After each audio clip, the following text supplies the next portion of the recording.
오늘은 성령 강림 주일입니다. 성령 강림이라고 하는 제목으로 말씀을 선포하겠습니다. 2000년 전 오늘 우리 성령님께서 강림하셨습니다. 오늘 본문 말씀은 구약 요엘 2장 28절의 말씀, 성령을 부어주리라고 하는 예언의 말씀이 800년이 지난 지금 이루어지고 있는 그런 말씀인데, 성령님이 임하실 때와 모습과 결과에 대해서 오늘 같이 말씀을 나누겠습니다. 성령 강림 첫째는 오순절날 임했습니다. 본문 1절 말씀 제가 읽습니다. 오순절날이 이미 이르매. 왜 하필 오순절이겠습니까? 하나님께서 구약 백성들에게 매년 3차례씩 야훼 신앙 표현으로 절기를 지키라고 말씀하셨습니다. 첫 번째 절기가 6월절입니다.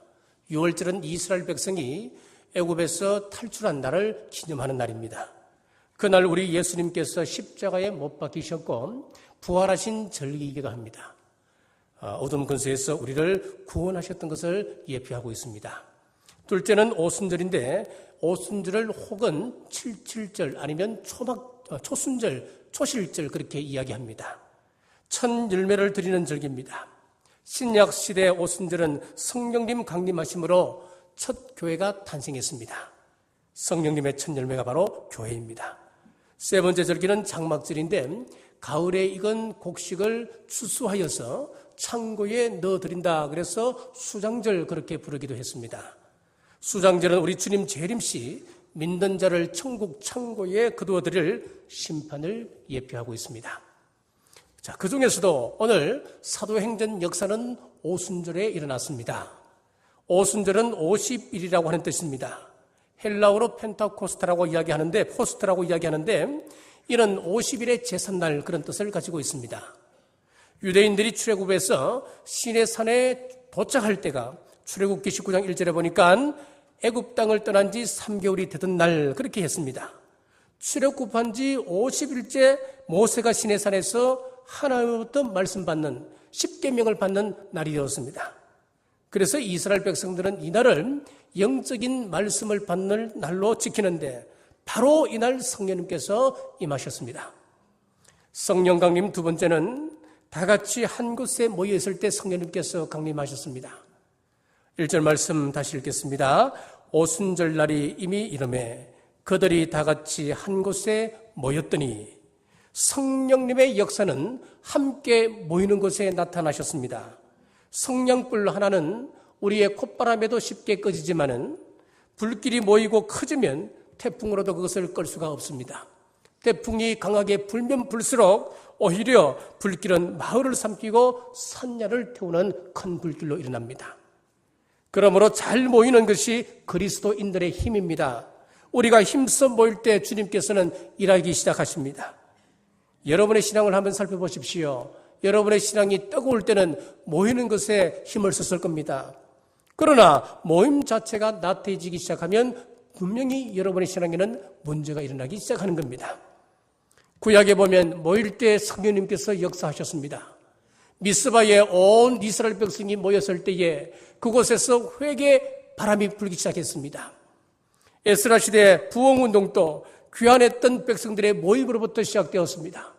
오늘 본문 120문도가 한 곳에 모였을 때 성령님께서 강림하셨습니다. 일찍이 부처대장은 이런 유언을 남겼습니다. 그리스도인들의 모임을 소홀히 생각하지 마라. 주의 성령도 주의 제자들이 모일 때 임했고 주의 재림 또한 그리스도인들의 모임에 임하게 될 것이다. 성도들의 모임은 생명과도 맞바꿔야 할 만큼 소중하고 가치 있는 것이다 라고 했습니다. 초대교회 성도들은 모임과 생명을 맞바꾸기까지 하였습니다. 발각되면 죽을 줄 뻔히 알면서도 모임의 자리를 지켰습니다. 성령님의 권능은 저희가 다 같이 한 곳에 모이는 그 자리에서 시작되었습니다. 자, 바클레일은 그들이 다 같이 한 곳에 모였더니라고 하는 이 말씀을, 그들은 모두 한 몸 한 마음이 되어 한 곳에 있었다라고 번역을 했습니다. 단순히 공간적으로 한 자리에 모였다는 말이 아니었습니다. 몸도 마음도 하나가 되었습니다. 소위 생명의 공동체가 되었다, 그런 의미입니다. 이를 위하여서 10일이라고 하는 시간이 필요했습니다. 왜냐하면 그 다락방에는 적어도 15개국 120명의 제자들이 모여 있었습니다. 그들은 언어가 다르고 습관이 다르고 문화가 다른 사람들이었습니다. 그 중엔 배운 사람도 있고 못 배운 사람도 있습니다. 유대인도 있고 이방인도 있습니다. 온유한 사람이 있는가 하면 괴팍스러운 사람도 있었습니다. 심지어는 가족을 따라 끌려온 사람도 있었고 믿음이 큰 사람, 적은 사람도 있었습니다.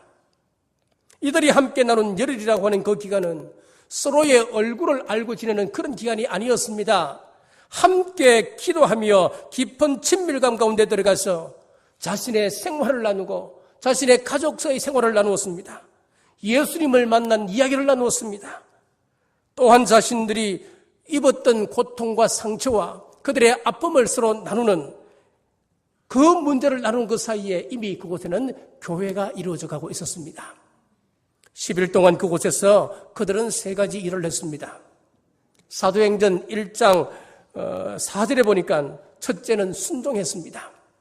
사도와 함께 모이사 그들에게 분부하여 이르시되 예루살렘을 떠나지 말고 내게서 들은 바 아버지께서 약속하신 것을 기다리라.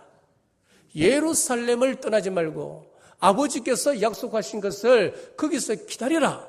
기다리라고 하는 그 말씀에 그들은 생명을 걸고 목숨을 걸고 그곳에 모여 그것을 기다리고 있습니다. 순종했습니다. 성령님은 바로 순종하는 자리에 임하십니다. 두 번째는 기도했습니다. 사도행전 1장 14절 말씀에 마음을 같이하여 오로지 기도에 힘쓰더라 그랬습니다. 다락방에 모인 이들이 전심으로 기도했습니다. 사모하고 매달리는 곳에 우리 성령님께서 임하십니다. 초대교회 때부터 지금까지 경건한 성도들은 모이면 기도하고 흩어지면 전도했습니다. 세 번째, 잘못된 것을 바로잡았습니다. 사도행전 1장 22절 말씀에 항상 우리와 함께 다니던 사람 중에 하나를 세워 우리와 더불어 예수께서 부활하심을 증언할 사람이 되게 하여야 하리라. 지금 베드로가 제자 공동체 안에 있었던 찝찝한 문제 하나를 지금 들추어냅니다. 그리고 골마 터진 그 상처를 도려내고 이제 새 살을 채워 넣어야 된다는 겁니다. 그 이야기가 무슨 이야기냐면은 가론 유다 문제를 해결하자는 겁니다. 가론 유다 대신에 마띠아를 사도로 선택하여서 그들로 하여금 이 사역을 감당케 하자라고 했습니다. 자, 이렇게 조직을 완료했었습니다. 이 3가지를 하면서 기다릴 때에 성령님께서는 정확하게 오순절날 강림하셨습니다. 자, 여기서 우리가 또 주목해야 될 것은 본문 2장 4절 말씀입니다. 그들이 다 성령의 충만함을 받고라고 했습니다. 그곳에 모인 사람들은 예외가 한 명도 없었습니다. 거기에 모인 사람들 모두가 성령 충만을 받았다 그 말씀입니다. 그 잘 타는 장작불 속에는 생나무가 들어가도 잘 타게 되어 있습니다. 은혜의 자리엔 믿음이 약한 사람이 그곳에 들어가면 그 사람도 함께 은혜를 누릴 수 있다 그 말씀입니다. 옛말에 쑥 하나도 길가에 자라면 아무렇게나 흩어져 자라지만은 그것이 산밭에 자라면 삶처럼 마치 덩달아 곱게 자란다라고 하는 그런 말이 있습니다. 우리 교회에 은혜가 넘치면 모일 때마다 믿음이 약한 사람이라 할지라도 모든 성도들이 은혜 받을 줄 믿으시고 은혜로운 공동체 만드는데 여러분 한 분 한 분이 최선을 다하시길 주의 이름으로 축복합니다. 교회 생활에서 공동체가 참 중요합니다. 우리가 함께 모여서 지금 예배드리는 이 예배 공동체, 예배가 끝나면은 이제 각 구역으로 들어갑니다. 동아리로 나눠줍니다. 전도회 선교 활동을 합니다. 여러분 이것은 해도 좋고 안 해도 좋고 그런 것이 아닙니다. 이곳에서 성령 충만을 경험합니다. 이곳에서 사랑을 경험합니다. 마을이 통하는 사람을 만나게 됩니다. 나의 아픔을 내어놓고 이야기해도 그것이 다시 아픔으로 나에게 돌아오는 것이 아니고 나를 위하여 기도해주는 사람을 이 공동체 안에서 만나게 됩니다. 그러므로 이 아름다운 공동체를 형식적인 모임으로 끝내지 마십시오. 서로 위하여 기도하고 전우하고 찾아내어서 함께 사랑의 교제를 나누시길 주님의 이름으로 부탁드립니다. 성령 강림 세 번째는 성령님이 오셔서 교회를 탄생시키셨습니다. 우리 하나님께서 만드신 공동체는 크게 두 가지가 있습니다. 첫째는 가정이었습니다.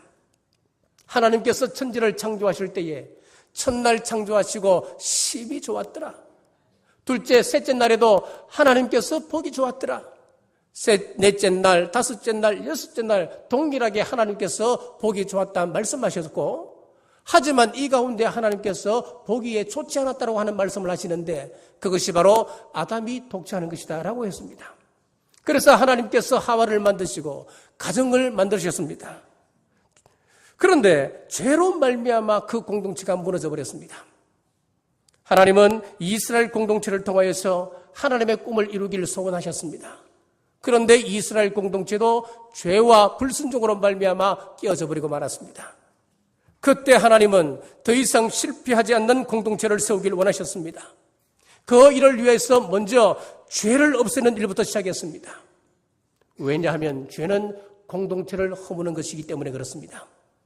하나님은 자신의 아들을 십자가에 죽게 하심으로 관계를 파괴하는 모든 죄를 대속해 버리셨습니다.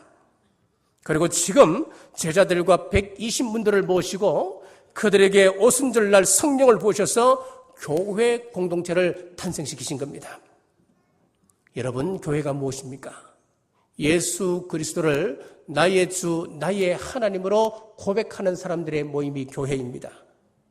오순절 성령 강림으로 인해서 많은 사람들이 교회에 모여서 예수님을 나의 주, 나의 하나님으로 고백하고 예배하기 시작했습니다.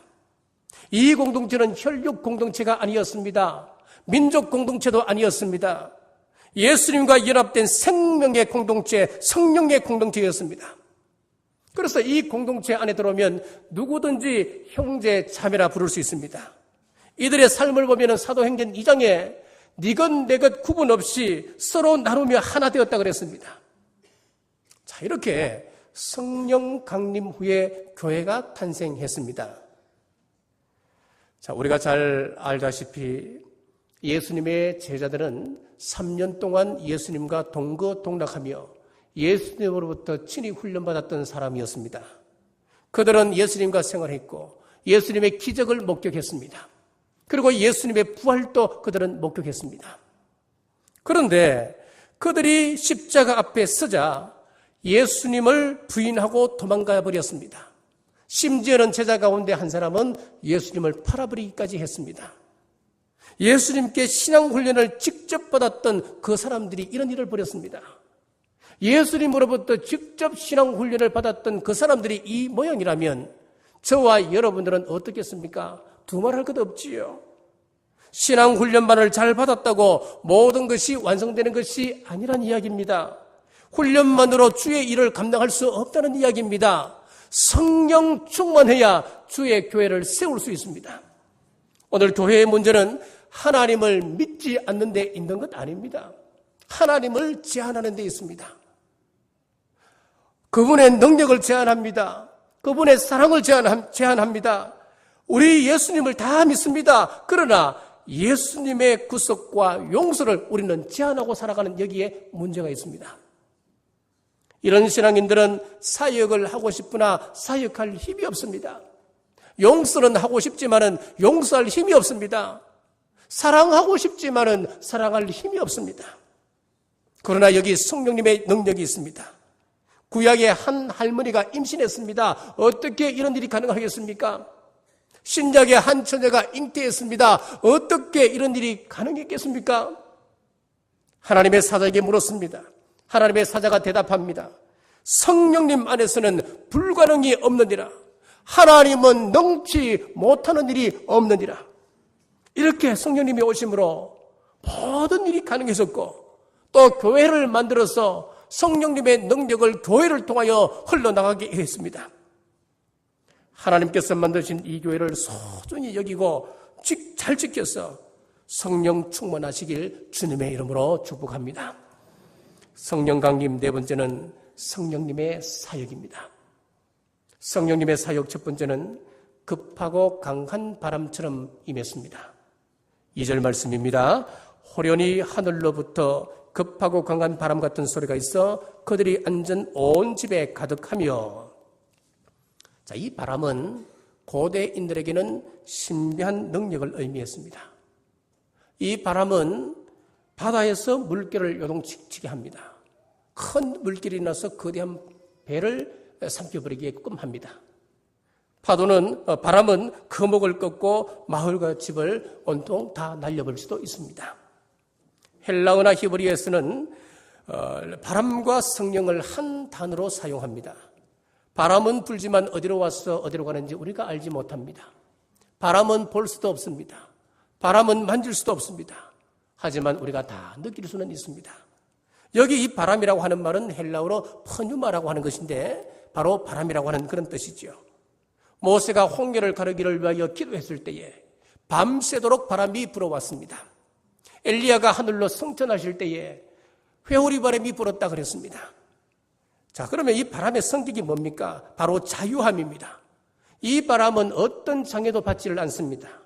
이 급하고 강한 바람, 성령의 바람은 지중해를 돌아서 유럽을 거쳐 온 세계를 휩쓸었습니다. 이 바람이 한국 땅에 들어와서 불과 100년이 조금 지난 이때에 도시와 농촌에서 십자가의 물결을 이루었습니다.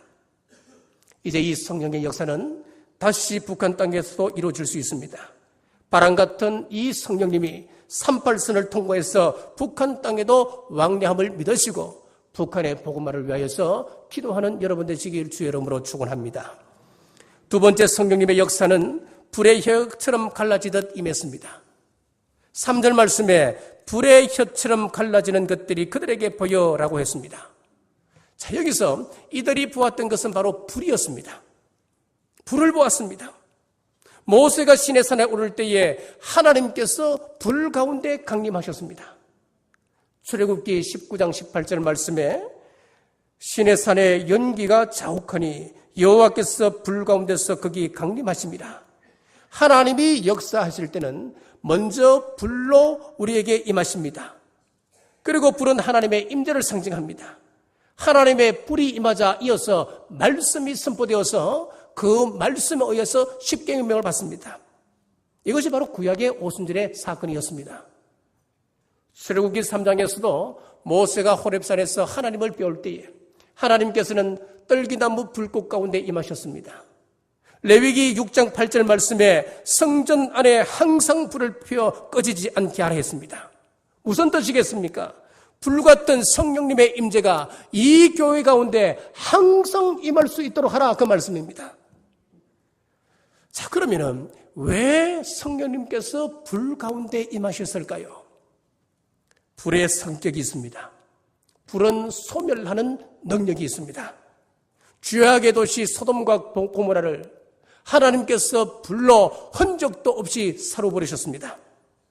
이것은 지저분한 우리 인간의 모든 죄를 불같은 성령님께서 소멸하신 것을 예표적으로 보여주는 사건이었습니다.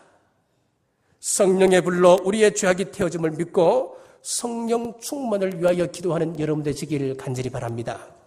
세 번째, 성령님의 역사는 굳어졌던 혀가 풀려가기 시작했습니다. 성령님의 역사가 3절에 보니까 마치 불의 혀같이 갈라졌다라고 말씀합니다. 그런데 이 원어의 뜻을 살펴보면 굳어졌던 혀가 풀려졌다 그런 의미예요. 제자들이 성령 받기 전에는 이 혀가 굳어져서 예수님의 복음에 대해서는 단 한마디도 못했습니다. 고작 한다고 하는 것은 굳었던 그들의 혀로 자리 다툼이나 했습니다.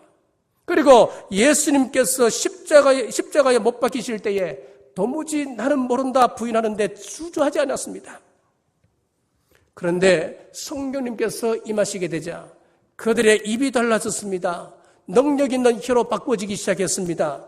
죽음을 무릅쓰고 저들이 죽인 예수님이 구세주라고 하는 것을 그들 앞에서 당당히 선포하기 시작했습니다.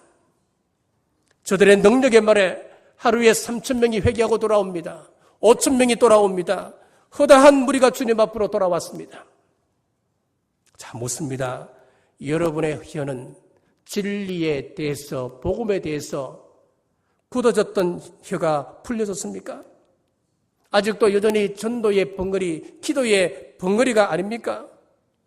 성령 체험하지 못했던 제자들이 할 말 하지 말아야 할 구분 못했던 것처럼 우리가 하지 말아야 할 말, 필요 없는 말에 우리의 혀가 움직이지는 않습니까?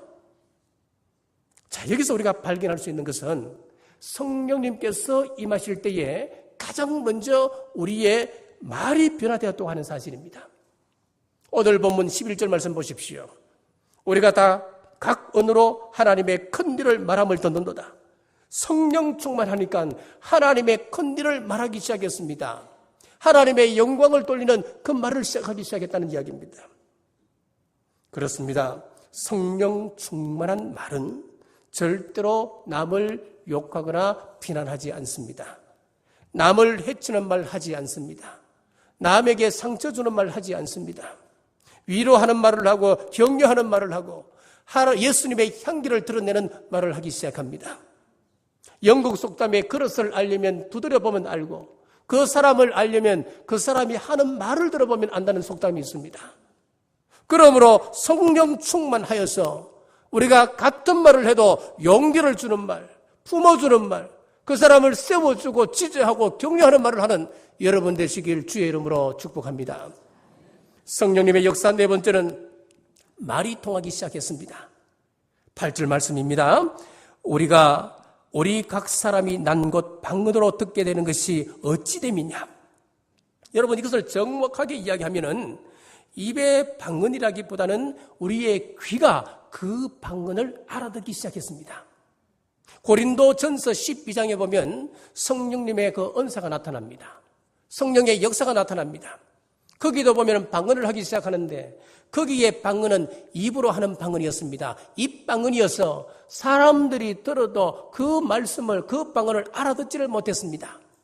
그러나 사도행전 2장에 성령님의 첫 강림 때 거기 모인 사람들이 방언을 할 때에 거기 모인 모든 사람들이 각자 자기 언어로 그 방언을 알아듣기 시작했습니다. 그래서 일명 귀방언 그렇게 이야기합니다. 자, 성경의 기록에 보더라도 그 다락방에는 무려 15개국의 사람들이 모였습니다. 그들은 서로 언어의 장벽이 있었습니다. 문화의 장벽이 있었습니다. 그런데 그것이 무너지고 대화가 시작되고 교제가 시작되는 사랑의 공동체가 형성되기 시작했습니다. 부부간에도 일평생을 한 입을 듣고 우리 살아간다 하더라도 서로 말이 통하지 않는 그런 부부가 있습니다. 한 사람은 많이 배웠고 한 사람은 적게 배웠고 또 한 사람은 유식하고 또 한 사람은 무식하기 때문에 그렇겠습니까? 여러분 아닙니다. 마음이 통하지 않는 겁니다. 사랑이 통하지를 않는 것입니다. 간혹 보면 언어가 따라주지 않는데 이 외국인과 같이 사는 그런 부부를 만나지 않습니까? 행복하게 삽니다. 그래서 당신네들은 말도 통하지 않는데 어떻게 그렇게 행복하게 살아갈 수 있습니까? 물어보면은 한결같이 그렇게 이야기한답니다. 사랑은 말로 하는 게 아닙니다. 마음이 통하느냐 그것이 문제더란 말입니다. 우리 성령께서 임하실 때에 예수님의 사건이 내 사건으로 받아들여지기 시작합니다. 여러분들은 전부 다 예수님의 사건을 나의 사건으로 받아들이신 것 아니겠습니까? 2000년 전에 있었던 그 사건 여러분 보지도 않고 어떻게 그것이 믿어집니까? 이거 믿어진다는 것 자체가 기적입니다, 여러분. 세상 사람들은 도무지 그 말씀을 믿으려고 하지 않습니다. 어떻게 믿겠습니까? 요즘은 내 눈으로 보고도 못 믿는 세상인데 여러분들이 안 믿고 그것을 지금 어떻게 믿습니까? 이건 기적인 거예요. 우리가 성령 충만하게 되면 하나님이 내 하나님이 됩니다. 사도들이 전하는 그 설교가 나에게 주시는 말씀으로 들려지기 시작했습니다. 성령 충만하면 목사를 통해 전해지는 하나님의 그 말씀이 내게 주시는 말씀으로 들려지고 내가 가슴을 치며 내가 어찌할꼬 통곡하며 하나님 앞에 나갈 수 있는 거예요. 말이 통하고 마음이 통하고 사랑이 통하는 신앙 공동체 경험이 세상과 싸울 수 있는 힘이 됨을 믿으시고 성령 충만하여서 여러분들의 귀가 열리길 주의 이름으로 축원합니다. 성령님의 역사 다섯 번째는 담대해졌습니다. 본문 13절 말씀입니다. 또 어떤 이들은 조롱하여 가로되 저희가 새 술에 취하였다 하더라. 성령님을 체험했던 1세기 다락방 성도들을 보면은 세상 사람들이 그 사람들을 이렇게 평가했습니다. 이야, 저 사람들 술에 취했다. 술에 취해서. 성령 충만한 사람과 술 취한 사람들의 공통점이 하나 있습니다. 그것이 뭘까요? 바로 담대함입니다. 무서운 것이 없게 됩니다. 술 취한 사람들 한번 잘 보십시오. 아무 사람에게나 다 시비 겁니다. 뭘 쳐다봐? 뭐 하는 거야? 아무 사람한테나 시비 거는 거예요. 이런 사람들은 경찰관이 파출소에 데리고 가도 그냥 경찰관 뺨을 때리고 그렇게 합니다. 성령 충만하면 술 취한 것 같이 두려움이 없어집니다. 성령 충만하면 세상이 당할 수 없는 사람이 됩니다. 하찮은 여자아이 종에게 나는 예수님을 모른다 부인했던 그 베드로, 약해 빠졌던 그 베드로가 어떻게 자기의 목숨을 걸고 예수님을 증거하다가 십자가에 거꾸로 못 박혀 죽을 수 있었겠습니까? 다락방에 모여 방문을 걸어 잠그고 죽음이 두려워 벌벌 떨던 그 120 성도가 성령 충만하니까 방문을 걷어차고 로마 한 길로 뛰쳐나가서 예수님의 죽음과 부활을 목이 터져라 외치고 자신의 생명을 초기같이 던지는, 여러분, 이런 일이 어떻게 가능하겠습니까? 성령 충만하면 죽음 앞에서도 초연해지는 것입니다. 지금은 고인이 되었습니다마는 이어령 전 장관의 따님이신 이민아 목사님의 간증을 전하고 말씀을 맺고자 합니다. 이민아 목사님은 과거에 LA 지역에 부장 검사를 역임했는데 결혼하고 행복하게 산다 싶더니만 이혼을 했습니다. 다시 재혼을 하고 행복을 보상받겠다 싶었는데 망막손상이라고 하는 청천벽력 같은 선고를 받습니다. 이 시력을 자꾸 잃어갑니다. 앞이 보이지는 않는 겁니다. 하나님의 기적적인 은혜로 그가 치유받았습니다. 그런데 이제는 갑상선 암이라고 하는 것이 찾아왔습니다. 간단하게 수술하면 해결되는 줄 알았는데 2번, 3번 재발합니다. 세상 의술로는 불가능하답니다. 하나님의 은혜로 또 고침받았습니다. 그러다가 이번에는 위암 말기라고 하는 또 판정을 받습니다. 설상가상으로 첫째 아들이 죽습니다. 그리고 둘째 아들은 자폐합니다. 어떻게 이렇게 한 가정에 이 고난이 깊을 수가 있습니까? 끊임없는 고통과 시련 속에서 그는 죽기 직전까지 마약과 술에 빠진 청소년들을 선도하고 그들에게 복음을 전했습니다. 그 목사님이 세상을 떠나기 며칠 전에 세상에 책을 한 권 출간을 하게 되었습니다. 그 책 제목이 땅에서 하늘처럼라고 하는 책입니다. 그는 이 책에서 이렇게 고백합니다. 저는 2002년 2월 22일 성령 안에서 거듭났습니다. 영적으로 장애가 있었던 제가 온전한 영접, 온전한 구원, 거듭남의 고백을 하고 깨닫는 순간에 눈이 열리고 귀가 열리고 돌처럼 딱딱하게 굳어져 있던 마음이 녹기 시작했습니다. 그날의 고백으로 예수님의 십자가 보혈의 능력이 제게 임했고 그때부터 성령님이 저를 인도하기 시작했습니다. 약하고 겁 많던 제자들이 어떻게 예수님의 복음을 담대하게 증거하다가 순교의 길을 걸어갔겠습니까? 어떻게 지금 고난에 고난을 겪고 자신은 위암발기라고 하는 투병 생활을 하면서 그가 어떻게 마지막 생애까지 복음을 전했던 것일까요? 성령님이 임했던 것입니다. 성령 충만했기 때문에 가능했던 것입니다. 이 목사님이 마지막 책을 쓰면서 이렇게 말합니다. 이 책을 쓰고 있는 저는 지금 위암발기 암 환자라고 합니다. 그러나 제 마음에는 차고 넘치는 하늘나라의 의와 기쁨과 평강이 있습니다.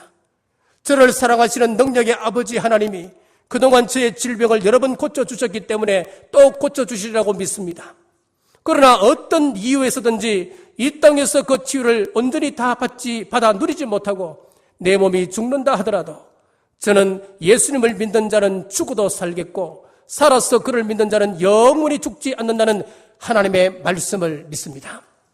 사랑하는 성도 여러분, 성령 충만하면 죽음 앞에서도 이렇게 초연해질 수가 있습니다. 나아가 세상 끝날 대환란 때도 넉넉히 이길 수 있습니다. 요한계시록 5장 6절 말씀에 보면은 내가 또 보니 내 생물과 장로들 사이에서 한 어린 양이 서 있는데 일찍이 죽임을 당한 것 같더라. 그에게 7뿔과 7눈이 있으니 이 눈들은 온 땅에 보내심을 받은 하나님의 7 영이더라. 여러분, 이 말씀은 앞으로 요한계시록에 보면은 대환란이라고 하는 끔찍한 시기가 있음을 기억하고 있습니다. 마태복음에서는 이 대환란을 창세 전후로 창세 이후에 전무후무한 환란이다, 우리 주님께서 그렇게 말씀하고 있습니다. 여러분, 이렇게 무시무시한 환란을 어떻게 이겨낼 수 있을까요? 우리 육체의 힘으로는 불가능합니다. 어떻게 그 끔찍한 환란을 이겨낼 수 있겠습니까? 하지만 요한계시록은 대환란과 더불어서 7영, 즉 성령님의 역사를 오늘 말씀하고 있습니다. 초대교회 성도들에게 성령께서 임하시고 성령 충만할 때에 그들의 목숨을 초기같이 버릴 수 있는 담대함이 주어졌듯이 마지막 대환란 때, 앞으로 창세 이후에 전무후무한 이런 환란이 올 때에 우리 육체의 힘으로는 견딜 수 없기 때문에 초대교회에 임하였던 그 성령님의 역사보다도 7배나 더한 성령님의 역사가 임할 것이다. 그래서 그 성령님의 임하심으로 말미암아 우리가 이 세상 모든 환란을 넉넉히 이기게 해주겠다고 하는 약속의 말씀입니다. 요한계시록 12장 14절에 보면은 한 그 여자가 큰 독수리의 두 날개를 받아 광야 자기 곳으로 날아가 거기서 그 뱀의 낯을 피하여 한 떼와 두 떼와 반 떼를 양육받으며, 여기서 큰 독수리의 날개라고 하는 것도 바로 성령님을 의미합니다. 우리가 성령 충만하면은 독수리의 날개를 우리를 받아서 환난 가운데 지키시고 보호해 주시겠다고 하는 약속의 말씀입니다. 사랑하는 남북의 성도 여러분, 성령님은 교회를 통하여 모임 가운데 임하셔서 능력을 나타내실 뿐만 아니라 우리의 삶에 기쁨을 주십니다. 이 성령님을 마음에 모시고 성령 충만하셔서 마지막 때까지 승리하는 우리 남북의 온 성도들 되시길 주님의 이름으로 축복합니다. 기도하겠습니다. 예수님을 이 땅에 보내셔서 새 생명 허락하신 아버지 하나님, 성령님을 보내셔서 이 땅에 교회를 탄생시키시고 우리의 믿음을 더 굳건하게 하심 감사합니다. 성령님은 다 같이 한 곳에 모였을 때에 바람같이 불같이 임하셔서 혀가 부러져서 하나님의 큰 일을 말하고 예수님의 죽으심과 부활을 담대히 증거케 했습니다. 우리 남북의 온 성도들 성령 충만케 하셔서 우리 주님 오실 때까지 복음을 증거하며 서로 세우고 격려하는 믿음의 아름다운 공동체 이루어 주님 오실 때 다 천국 가게 하여 주시옵소서. 예수님 이름으로 간절히 기도하옵나이다.